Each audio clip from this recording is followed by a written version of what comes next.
Delhi high court న్యాయమూర్తి justice Yashwant వర్మపై వచ్చిన ఆరోపణలపై సుప్రీంకోర్టు స్పందించింది. న్యాయమూర్తి ఇంట్లో నగదు అంశానికి ఆయన బదిలీకి ఎలాంటి సంబంధం లేదని స్పష్టం చేసింది.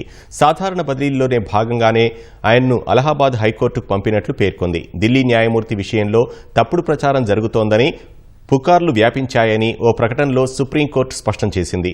జస్టిస్ వర్మ విషయం తన దృష్టికి రాగానే ఢిల్లీ హైకోర్టు ప్రధాన న్యాయమూర్తి జస్టిస్ డీకే ఉపాధ్యాయ ఆధారాలు, సమాచారాన్ని సేకరిస్తూ ఇన్-హౌస్ విచారణ ప్రక్రియ చేపట్టారని సుప్రీంకోర్టు వివరించింది.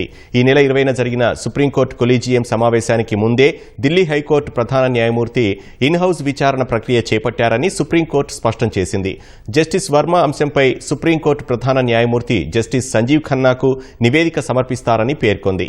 ఆ నివేదికను పరిశీలించిన తర్వాత సుప్రీంకోర్టు తదుపరి అవసరమైన చర్యలు తీసుకుంటుందని వివరించింది.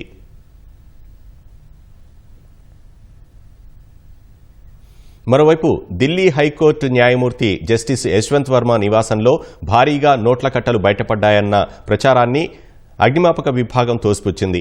మంటలు ఆర్పే సమయంలో తాము ఎలాంటి నగదు గుర్తించలేదని ఢిల్లీ అగ్నిమాపక విభాగాధిపతి అతుల్ గార్గ్ ఓ ప్రకటనలో తెలియజేశారు.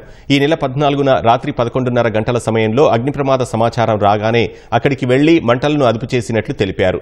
స్టోర్ రూంలో మంటలు చెలరేగాయని, అందులో స్టేషనరీ, ఇతర వస్తువులున్నాయని వివరించారు. మంటలు ఆర్పిన తర్వాత ఆ విషయాన్ని పోలీసులకు తెలియజేశామని పేర్కొన్నారు. మంటలార్పే సమయంలో ఎలాంటి నగదును గుర్తించలేదని చెప్పారు.